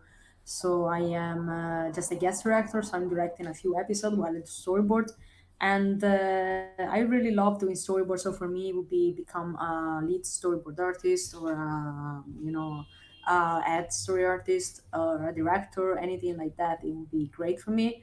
I just want to be a showrunner. I want to create my own show. I Mm-hmm. want to create my own movie, and doing my own project. I think it's is the main goal for me. Yeah. When as you, I always wanted to work for Disney before and anything, but now that I'm into animation, into animation world, I realized that there are so many now on. Like 10 years ago, wasn't like that, wasn't like this. Now there are so many possibilities in the animation industry. Is one of the few industry that is actually growing after the crisis of 2008. I think it's Yeah. just one of the few industry that actually is becoming bigger and bigger, and it makes more money than ever, and everybody wants to invest in animation.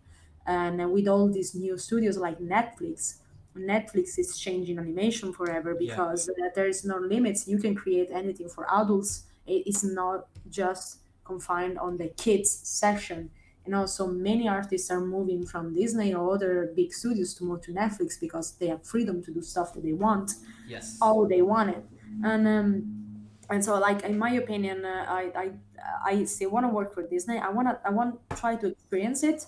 A big studio, I don't know, DreamWorks, Disney, or Sony, anything that is in USA, because everybody talks about the USA market, and I want to see what it is. I want to see if this all people talk about it, or if it's just an utopia, that people talk like the way, and then when you experience, it's not like that. And but it's the way, it's a platform for you to have more people to look at what you do if you work for US, for sure. Yeah. Yeah. So for me, I really would like to be a showrunner and do my own show. And I think Netflix is the one that I will pitch it. If Netflix in some years stay what it is now, Yeah. then yes, sure, it's gonna be Netflix because of the freedom that it gives you. But I would love to be a story artist for Disney, just to experience it for even once would be great. Yeah, that's it. Yeah, I Yeah. think that's it. No, no, I think that Netflix, yes, is a game changer so far. It basically wrecked the market as it was for Yeah, 60 years. And finally, people are seeing that animation it's not only for kids, that you can do something like Love, Death and Robots and still have a top quality product in terms of yeah. story, even if is like cartoonified. So I strongly believe that this was something necessary for the Yeah, future. I think that even the fact that Disney created Disney Plus, it's actually very good for Netflix. Yeah. And it's very good for us because Netflix is not going to rely on the Disney movie on their platform, because then now everything that is Disney, which is the Avengers and anything else which is big, the Disney monopoly, it's all into Disney Plus. So Netflix has to step up Yeah. to keep up with what Disney is putting up, and I think that it's actually good. And the thing that I'm worried is the fact that if Netflix is gonna change, and because so far every person who worked for Netflix say that it's very good, but it's like what I'm worried about is when this is gonna change and it's gonna become as Yeah. every other studios ever, Yeah. So I'm worried about that. Even the good thing about Netflix, the fact that they don't have one big studio, they just like a company that is have different studios all around the world and producing different stuff, which is sometimes is low quality and sometimes is super high quality. So Hmm. it makes a difference, and I hope it stays like that. To be Yeah, no, honest. what I believe is that we will see in the next maybe 5 years what Netflix will become in response, the audience response, it's basically everything. If Yeah, product like, as we mentioned, I Love, Death and Robots, or even the original Netflix will succeed, even with merchandising, because Netflix is now experimenting also his own merchandising that so far it's really low, because every merchandise, for example, of a series like yeah, Dark or Breaking Bad, it's not on their own. It's something that I don't know if they split or they basically don't get all the money. So I believe that when the merchandising will hit Netflix and the response of the public will be good, probably Netflix can stay as it is. Otherwise, it will change to maybe some compromise in between. I don't think they will completely invert the route. Yeah, At least for the next 5 6 years, because yeah, there are still shows that require that amount of time to be yeah. presented. So yeah, Yeah, the thing that I like about them is the fact that they are forcing things like Disney to change some of their policies about yeah, media, because now they cannot just have in Disney Plus the Avengers movie and the Disney movies animation movie. They are trying to renew their catalog to something that will push people to home Disney Plus, and that why we should try to make people decide to not watch Netflix to watch our stuff, yeah, and to make people decide to watch your stuff, you need to appeal to the older audience too. You cannot just do kids stuff, because if not, parents are just gonna pay Disney to put their kids in front of the TV and watch Disney Plus while they are in the other room watching Netflix, yeah, and that's not what they want. So yeah. Strongly agree. yeah. And the next question, it's the ninth, and then we have the 10th, and then for the pleasure of all the people that are watching us, we will make a Q&A session of about 20 minutes. So if anyone have his own question for Anna, just start to think about and start to write, and then you can make it. The next question is artists and people that make your reference, that you Oh, choose as a reference for your studies, even that are not art related necessary. okay. So like myself, I have a classic art background, so I always put a lot of classical artists as a inspiration for me, which is like Michelangelo or Caravaggio. A lot of stuff is mostly about drawing, especially when you go out and you draw from real life, Yeah. and my hand, compared to many people that studied just animation, I can see the difference in my hand when I do live drawing. It's still a background of my art school. Yeah. While many people that just did animation, they have this very dynamic line. While for me, it's more like the artistic drawing itself. Yes. And as a reference for animation itself, I invite people to look a lot. I look a lot at live action Yeah. stuff. I watch a lot of animation, but at the same time, I try to keep updated with the live action too, because I believe animation is not just for kids. And so for me, one of the person that inspired me is Brad Bird, because he say that like animations is not a genre, it's just a media that you use to tell stories. Yes. And so I look up to Brad Bird a lot, because he's a good director that he does well in live action, but at the same time he does well in animation. He learned this balance between animation and live action, which for me is important. Then, of course, Hayao Miyazaki. I just love Miyazaki because his movies are like, even Ghibli itself as a studio. They, as a Brad Bird say, they don't do animation for kids. They do animation. They use animation as a media to tell a story. Yeah. And their movie, you can see that they are movies. They are not animated movies. They're just movies. That's the thing that for me is important. It's just a movie. It's you should not go there and watch a cartoon. You should go there to watch a movie, and then the animation is just a way to help you tell the story in another way that couldn't be the same if you tell them with live action actors. And at the same time, Wes Anderson for the same thing. I really love Wes Anderson movies, and not just the animated one, but the fact that it's balanced between the animation movies and the live action movies as the previous two Yes. is the same. Then I love Sofia Coppola a lot. I just love the way she tells a story for the point of view of people. Yeah. I really love when a story is character centered, and she's very good at that. She's very good at creating creating an environment and a story, even just with the camera movement around the character, and you really feel the feelings that the character is expressing in that shot. And my first one it was always Steven Spielberg. And Steven Spielberg, I'm a huge Jurassic Park fan and Indiana Yes. Jones fan. So Steven Spielberg is just the best for me. I'm not sure. I didn't watch the last thing that he did. I think it's Ready Player One, the last thing as a director that he did.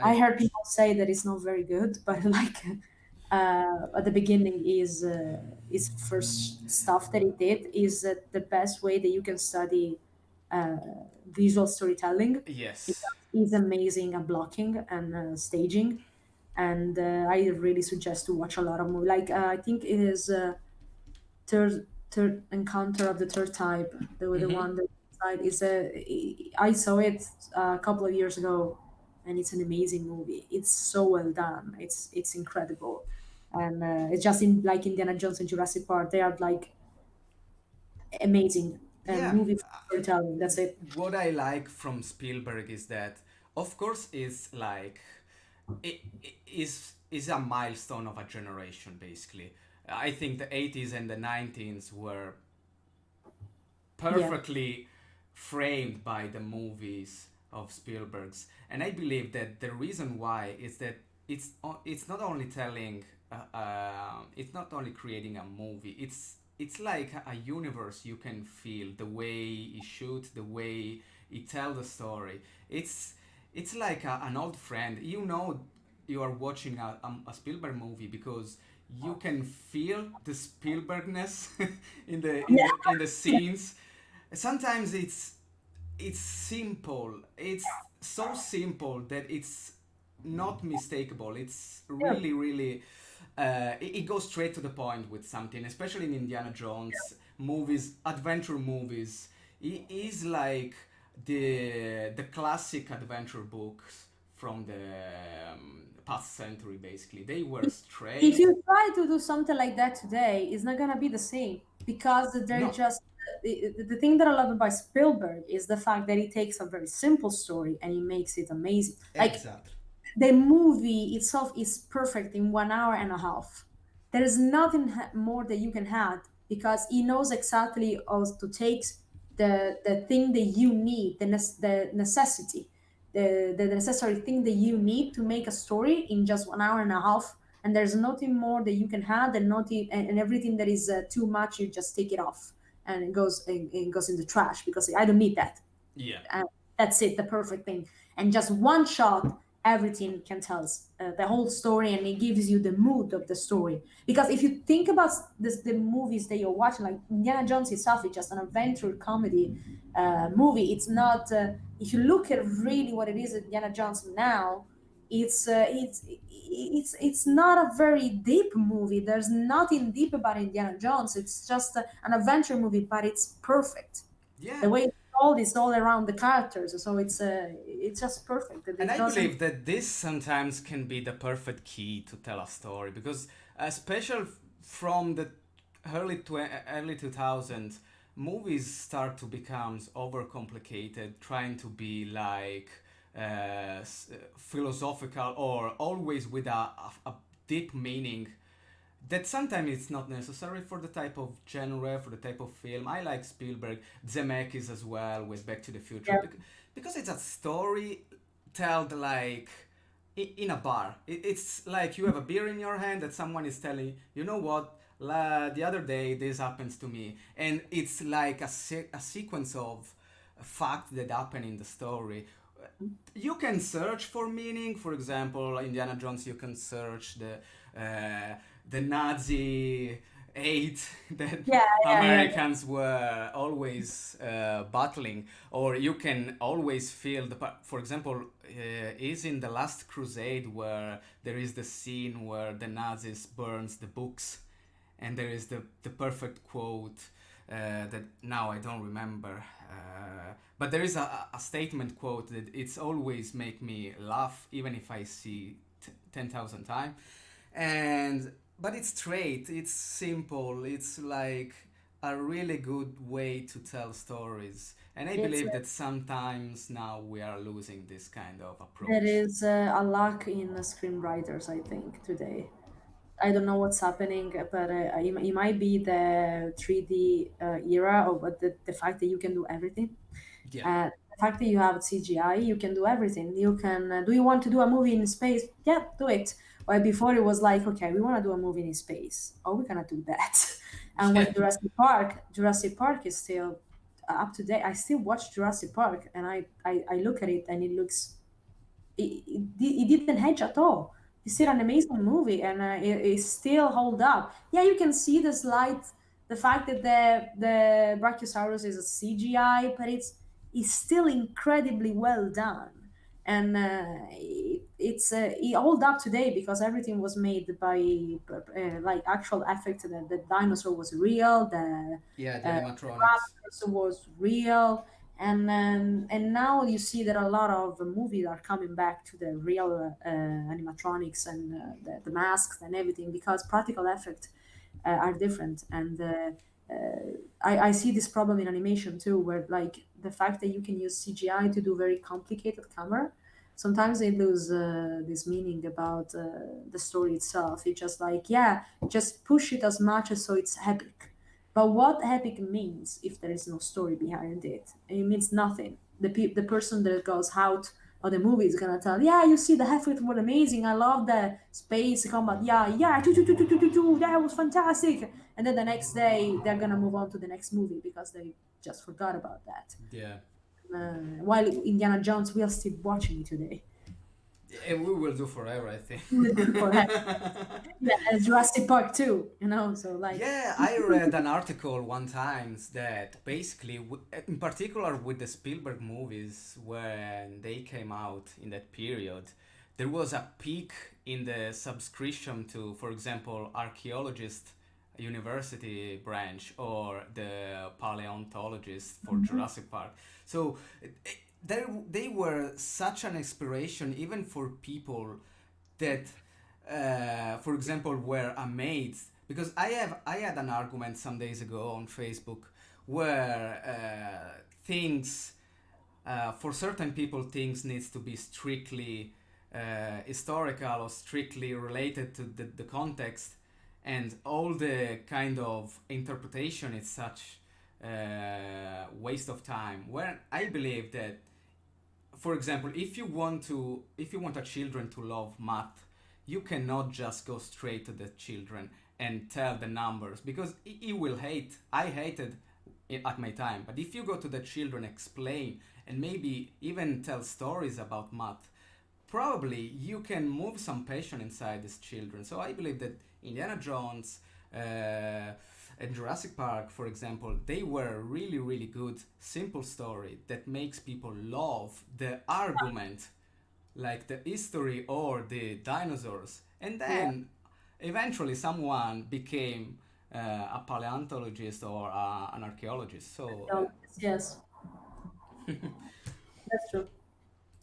The last questions, basically, working during a pandemic, how your life is changed, and how do you think will be the future due to this now um, approach that most of the studios are having. For example, 4 months ago, a full studio like Brown Bag working from remote was like an heresy, was like we Yeah. cannot ever and ever do it. But now, in 1 week from the lockdown, we moved 300 people to work completely remote. Mhm. So, first part of the question is how your life is changed, and the second one is, do you think that this kind of awareness of the studios that a lot of good job can be made also by remote work will impact the future of animation? Well, for the first question, my life didn't change that much because, as I told you, I work as a freelancer for 3 years in my first Mm-hmm. years of working, and so I'm basically back to the thing that I was doing when I was a junior, and I have a very good setup in here with my two monitors and my Cintiq. So for me, and I have a very good desk, so I already was set up for working for all the time. So Okay. it really didn't change that much. I actually enjoy it. It's quiet. I don't have to wear my headphones all the time. And but of course it's kind of difficult to sometimes when you have to want to approach people and talk to them, you have to wait in the chat for them to notice the chat or to notice the email, and you cannot just jump straight away and go to their desk and listen, I need this favor from you, things like that. I don't mind it. I'm enjoying it. I always wanted to work from home. I had this idea of coming back to do a freelancer sometimes. So far I'm enjoying it. Of course, I'm not enjoying the whole lockdown thing because it means that you are still in your house all the time.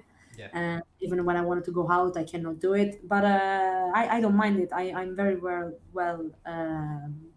and my setup is very good, so I'm fine. The thing that I'm missing is the fact that I have to work just 8 hours a day. I'm doing a lot of overtime because when you are at home, it's just like, yeah, just another hour. I can do it. I'm already at home. I don't have to go home. I'm already home. Yeah, I was like, yeah, yeah, just another hour, and then it's 11 in the evening, and oh, I work like 15 hours this day, and it's yeah, like, okay, and yeah, I'm doing a lot of overtime. That's a problem, but it's my time manager that management that is bad. And but for the other question, I think I don't believe studios, not just Brown Bag, I mean in general, I don't believe studios didn't know that they could work remotely. I think they knew it already. They just didn't want to because it's more difficult. Of course, there are like my job as a story artist. It can be done remotely easily because I have to just talk to the director once every 2 weeks. I don't need the director all the time, and if I have a question, I can just send them an email or reach them through chat. But many other like animators or 3D riggers that they need a very huge setup is a yeah, little bit difficult because they need an expensive setup, and many people work in studio because they don't want to buy a $3,000 computers or 3,000 euros computer to work from home. yeah, And it's nice to have holidays. It's nice to have sick pay, which is something that it's you cannot do as a freelancer. You have your own time. Yes, you get paid more, but you missed all these advantages. So I think it's a new way for studios to say, okay, listen, if you want to work remotely, maybe we can do it. It's kind of something like Netflix, as we said before. They don't have proper studios yet, like big studios like Disney, and they have a studios for most for the executive and the showrunners to be there, but all the artists are mostly freelancing. So Netflix is already opening the idea of freelancing working. A lot of movies are working as with freelancers. I have many people as a story artist. They work freelancing, and even develop an artist that work as a freelancer.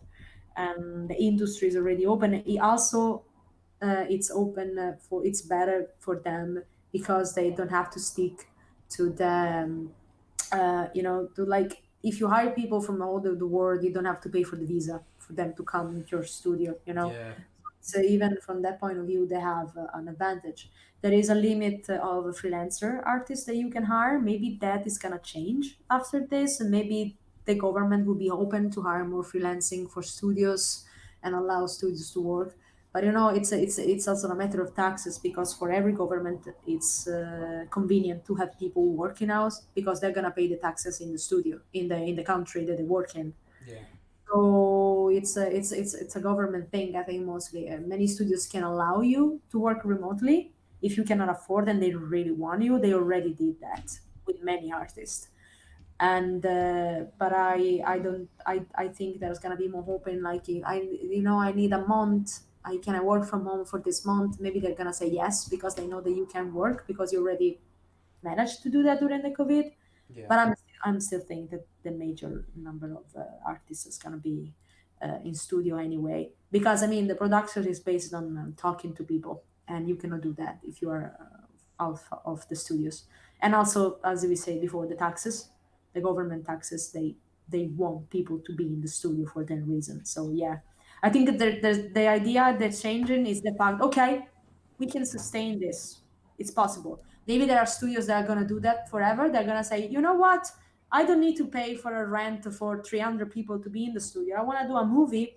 I'm just going to buy a house for rent a house for 9 months, and we're Mm-hmm. gonna make the headquarter there, and then I'll have all the other artists outside the studios. Maybe there's somebody that they're gonna think about that and they're gonna say, yeah, I can do that. Yeah. Now because they say that even artists are realizing that they can do it. But there are things that are gonna change, like you have to, if you want the holiday, if you want your sick pay, and if you want a little bit more warranties about your job, people still gonna prefer to work in studio anyway. So I think it just changed their mind, and not it's not gonna change that much Okay. physically. Yeah.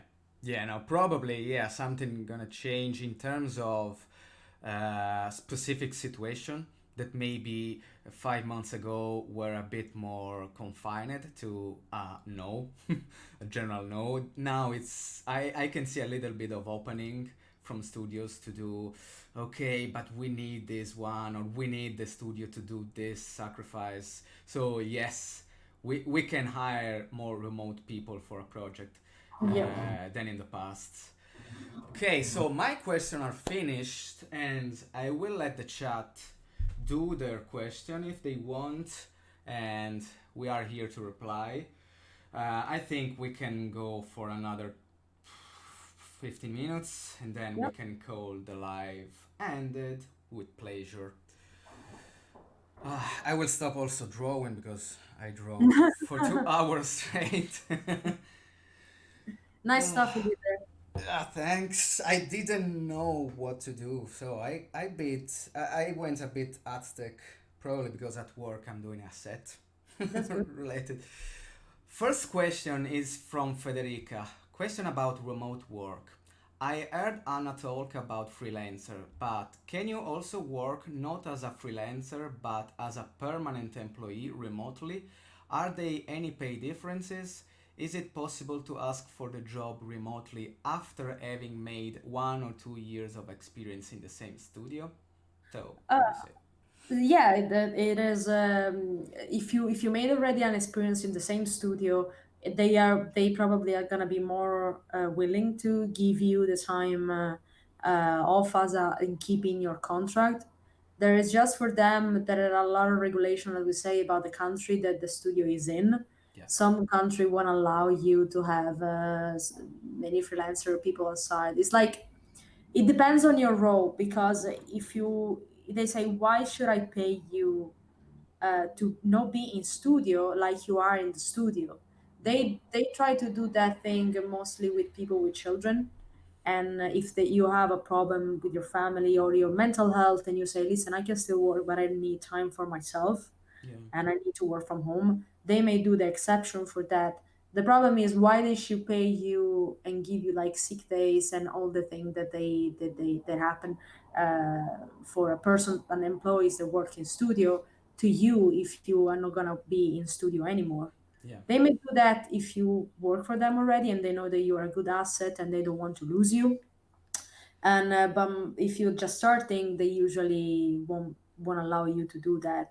And I think because if you're gonna be like a president for them, like if they do that for you, they're gonna do it for everybody.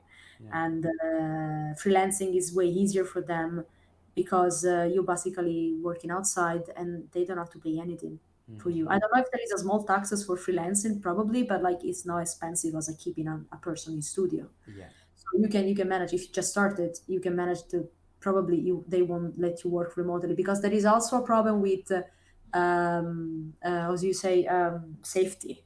If somebody hacks your computer and you have all the access to the server of Brown Bag or all the audio studio that you're working on, they can access the other server too.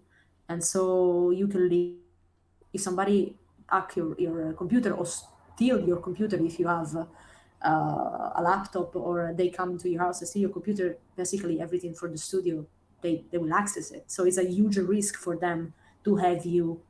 To answer also Carmine question, I think they need to update this thing, Carmine, that if you want people to work remotely but be an employee, you need to update the way they access the server, and they Yeah. have the stuff. So yeah, you need that a better technology in that version. So yeah. Yeah, to make a little add, probably one of the problem, at least for the beginning, to work remotely is the taxation of your country. For For Yep. example, if you work from Italy for brown bag, they have to choose if they want to pay you the taxes for Italy, like the 40% or 60. I don't even know anymore.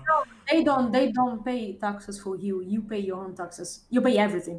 So basically, when I was in Italy, I was working for Axis. There is a my taxes were very high Okay, because the 26% at the time, I don't know how much it is now, they was supposed to be paid by my employee, which was my pension and my retirement. okay. It was supposed now to be paid by me because my employee was not Italian, so they could not pay taxes in Italy. They shouldn't. So Okay. everything was paid by me. Ah, okay, perfect. It's even worse. It's even worse. Yeah, in Italy, it's even worse. Next question from Victoria is: what's your first approach when you receive a script for starting to transform it from words to panel? Thank you in advance. My approach to the script is usually there. I read the script twice. Once to understand what is the story about and to have a vague meaning of the story. So okay, the story is about this, and then I read it again, and I start deciding. Okay, so going into the details of all the things that is happening because my main concern the first time is the staging. So what is the staging? It's basically I can put this character. Maybe when you read something, you in your mind, the character is in the left and the other character is on the right of the screen. But then you read it and you realize three scene later, this character is gonna grab something that is in the table, and the table is the opposite of the set, and so you have to rethink your scene completely and you put the character reverse and he's gonna be closer to the table and oh I'm gonna do that because okay now he grabs this thing from the table and but then he has to sit in that chair and the chair in the set is like 10 meters apart because when writers write the script sometimes the set are not created yet so they don't know how the set is gonna be or sometimes they just don't care and it's like so when the second time that I read the script, I start putting in my head, okay, so I cannot put the character in there now because 10 lines after that it does that.